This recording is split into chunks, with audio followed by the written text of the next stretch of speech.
was 19 at the time, and I was kicked out of my house. I was living with a friend, Bethany, who lived in a more secluded town. I immediately fell in love with this family. Other than Bethany, I became very attached to her 13-year-old sister, Lainey. I never had a little sister, so this was my small chance to have one. Well, Bethany, Lainey, and myself went to the mall one weekend, just to blow off some steam. We had our fun, but it was time to go. Before we left, we stopped in one more store. This store had some offbeat things. Piercings, shirts that had funny sayings about sex, and in the back was a sex toy area. Lainey happened to be looking at some wallets that were very near the sex toy area. Bethany and myself were looking at the jewelry. We were not too far from her, and she was old enough to take care of herself in the store, but I still kept an eye on her. I am glad I did, because some guy came up to Lainey holding something quite mature. Bethany, who was much more soft-spoken than I am, asked me to go over to Lainey. I was already on my way over. "Yeah, this thing right here is a lot of fun. You can come play with my sister." That is all I heard him say before snatching Lainey away. The guy was about my age, kinda lanky, and he looked all sorts of greasy. I glared at him for a few moments before telling him to go eat a bag of dicks. He started calling me some nasty names, but I didn't care, so we left. We had parked in a secluded parking lot. There were about 3 cars sitting in the lot. Bethany's blue car, and a white van that was about 2 spots away from Bethany's car. This van was your stereotypical pedo van, and we all saw it, so we started making jokes. Lainey saw that it had a GMC logo on it. She started laughing and shouted, "It stands for Give Me Children. So obvious." And as if on cue, we heard a light rustle from inside the van. We all stopped and looked at each other. We all heard it. Maybe we're just hearing things. Bethany looked worried. Suddenly we heard muffled screams from inside. I'm a very maternal person, so immediately took charge. I took out my phone, but there was no service. It was a really shit service. And I know Bethany did not take her phone anywhere, and Lainey didn't have one. I told Bethany and Lainey to get in the car and lock the doors. If anyone came out to the van, drive away, but in the meantime memorize or write down the make and license plate. I dashed inside and started making the biggest ruckus around. I didn't know where the mall police were. This wasn't my mall. In retrospect, I could have just asked someone to call the police or mall police or whatever, but I wasn't thinking clearly. I just started yelling and screaming, knocking things over. It didn't take long for some mall police to come over, and I immediately told them about the van and the muffled screams. They called the real police, and thus started a long day. They brought Bethany and Lainey in, and we stayed inside. We watched from parking lot security screens as they pulled out a bound girl from the van. She looked about Lainey's age. Then 2 cops sat in Bethany's car and waited. Eventually, the creep from our last store walked up to the van. The police went out and made the arrest. I guess the girl was his younger sister, and things were settled outside of court. I didn't see anything about it in the papers. I'm guessing the family wanted to keep it private. Bethany, Lainey, and myself were pretty shaken up over it all. We were given some free ice cream, and that was neat. I guess what I learned from this was, A, creeps can be a wide variety of ages, and B, sometimes the creeper van is an actual creeper van.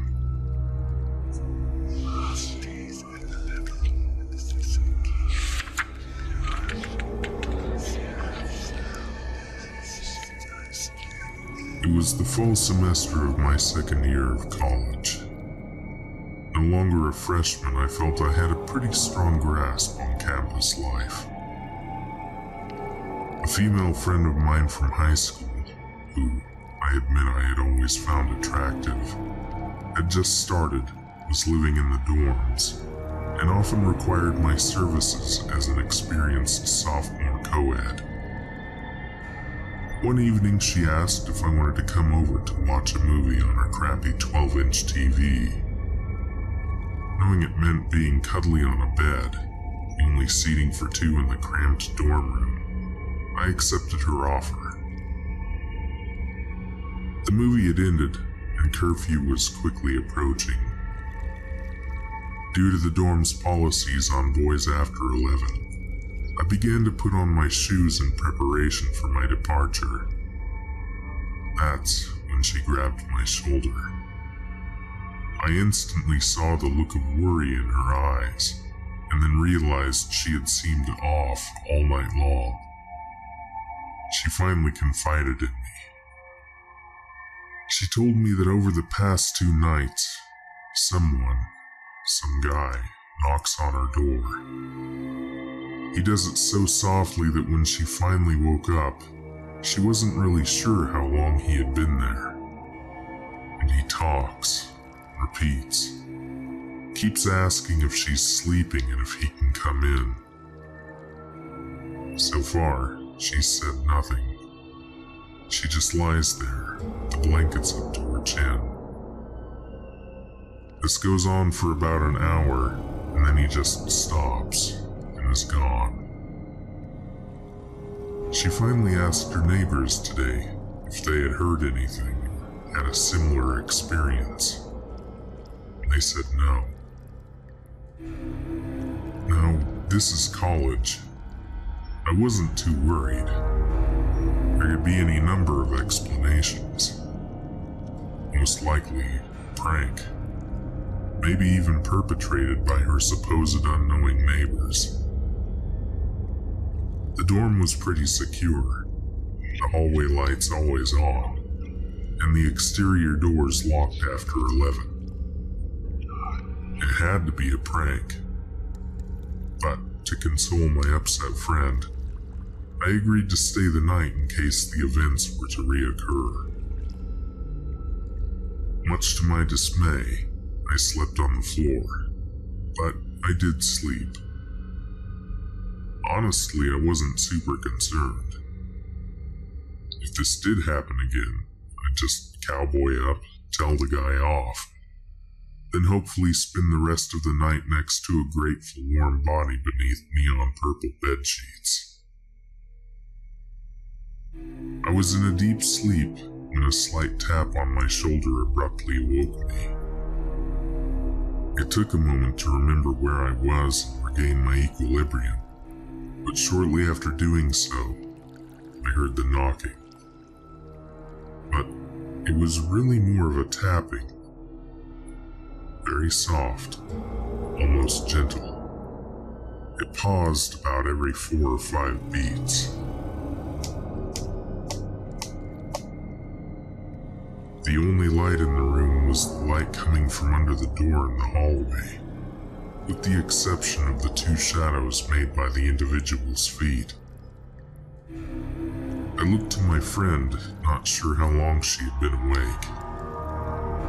As her face came into focus, I began to register her terror. that was the first time this whole thing had actually started to get to me. Then, in my moment of vulnerability, I heard the voice. I quickly shot my attention back to the door. "Are you sleeping sweetly? Sweetly, are you sleeping? Can I come in? Let me in." Cold shot up my spine. His voice was soft yet rough. It didn't sound like that of some young student. While talking, he didn't even pause in his rhythmic tap. The taps just kept going over his words, almost muffling them. I quietly stood up and slowly approached the door. I stopped at it to get a better listen. He kept repeating a variation of the same words, sleeping and sweetly, sometimes even mixing up parts of the words like, "Are you sweeping sweetly?" This slurred dialect led me to believe that perhaps this was a drunk who somehow consistently stumbled his way into the dorm and harassed my friend. After he finished asking for entry once more, I took down a warm gulp of air and finally spoke up. "Hey guy, you got the wrong place.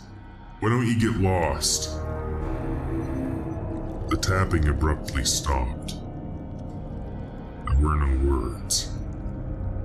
I instantly wish I had thought of something cooler to say, but it seemed to do the trick. I looked down to the floor. The shadows of his feet still remained. It was probably only a few seconds, but it seemed like a lot longer. Then, one by one, the shadows disappeared as he walked away. I let out a sigh of relief, then looked back to my friend. Seeing that grateful smile and teary eyes made me feel like a badass. It apparently made me walk like a badass too, as I noticed I had a bit of a strut as I walked back to her side. As I prepared to return to the floor, she scooted against the wall and pulled open the sheets beside her. I looked at the open spot of the mattress, then back to her. She gave a cutesy smile and reassuring nod. I comically jumped in like a kid at the pool on the first day of summer. We both laughed, then nestled in closer. Then, the tapping returned.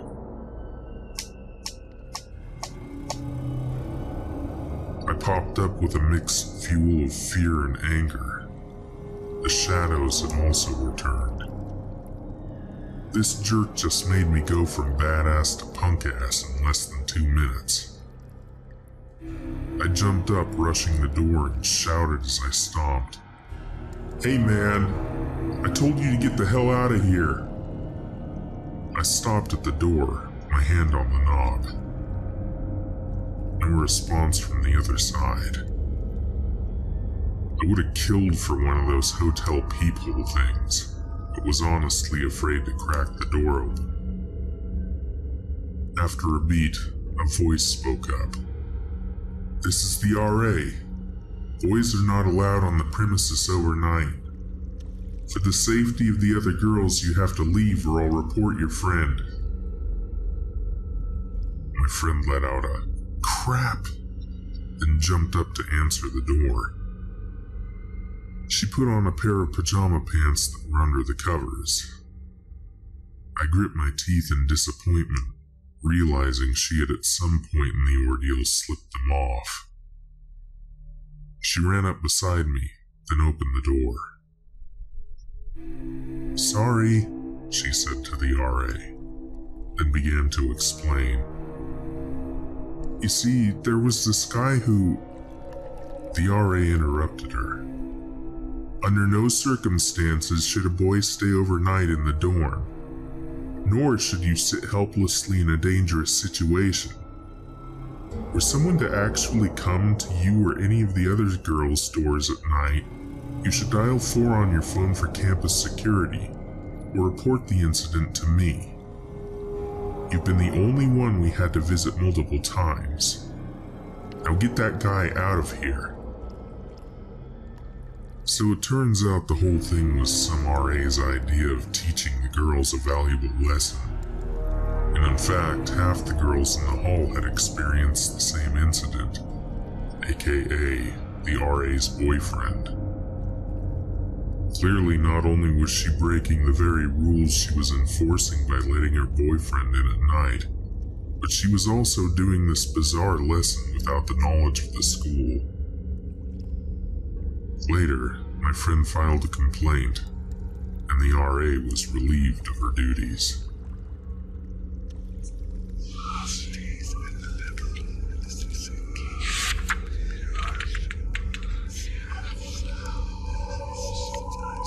I'm female, and this happened to me as a 20-year-old college junior. I'd been home alone and decided to take a walk over to Turkey Hill, about a mile away, mostly for the heck of it. At the time, I walked about 5 miles a day between going to classes, work, or just walking for fun. This particular route I walked almost daily, but always with my male roommate. It was 6:30 p.m. when I left my apartment, and still bright out due to it being summer.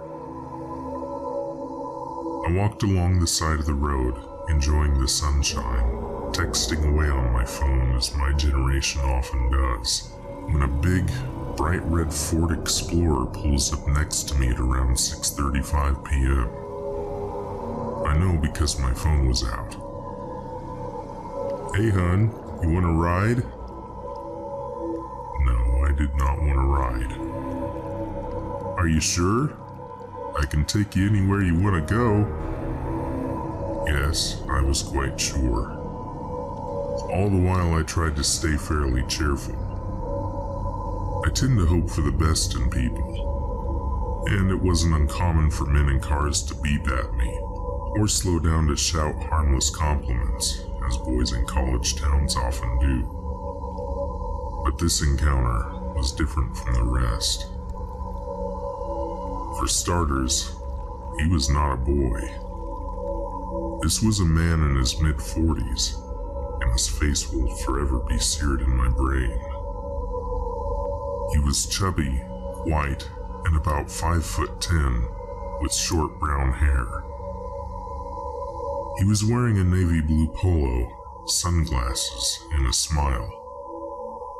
He looked just like any suburban dad you might meet on the street. But for all I know, he is one.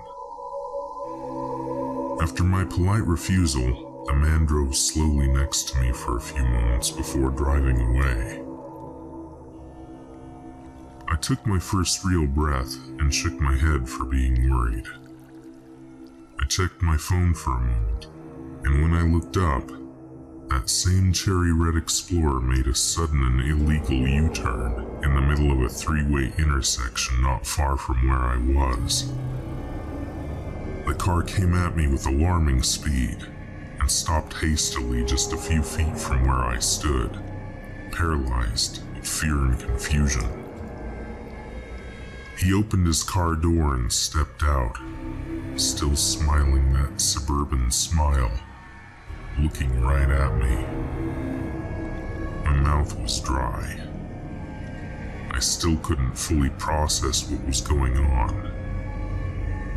Was he lost? Did his car break down? "Are you okay?" Even to my own ears, my voice sounded meek. He did not speak. He just continued moving, continued smiling that smile, and walked slowly towards me. It's hard to explain why this slow walk was so terrifying, and why that specifically haunted my dreams for so many nights to come. He seemed almost like a lion about to pounce on his prey. It was in this moment I became aware that everything was not okay. I screamed as loud as one can when fear is choking them, and I ran. I bolted onto the grass in the direction of a house maybe 10 yards away. In moments I felt my attacker's hands around my waist, pulling me in the direction of his car. As we struggle, I'm acutely aware of the steady progress we're making in the direction of his vehicle. It became very real for me that I might end up one of those people on the news. All I could think was, no. So much so that I began angrily saying it. I threw myself to the ground in the opposite direction of the car, and as he comes down with me, I somehow end up on my back. My first thought is of the pepper spray I usually keep in my purse front pocket, and I delve my hand inside, which is difficult as he's utilizing the time my hands are preoccupied to beat my face. I realize the spray isn't there, and my heart sinks. He has my legs mostly pinned and I'm thrashing for all I'm worth. I start to feel his hands moving underneath my dress, pulling it up, grabbing my ass. And I notice he's not trying to move me to the car anymore. I can feel his body pressing heavier against me. Fear flashes through me as I realize where this is going. My nails find his face of their own accord, and his sunglasses are shifted slightly up as I go for the eyes. This pushes his face away from me and in the direction of the road, where I found out later several cars had slowed to a crawl to watch the scene unfold. Apparently, this is when he noticed the crowd he was drawing and decided it best to leave. As quickly as he had been on me, he was gone. He swaggered back towards his car, looked at me, and smiled before getting in. I leapt up and ran towards him, livid and confused and not willing to let him get away, yet unsure how to proceed. I tend to be fairly well spoken, and I'm no stranger to insults. But at the time my outraged mind could only spit out, "Hey!" before he sped off. It's weird that I didn't cry until after I found a house and called the police. I had misplaced my phone in the shuffle and didn't find it until later that night. I found out later that the house it happened in front of had people home, but they elected not to help. When I knocked on their door afterwards, they pretended they weren't home.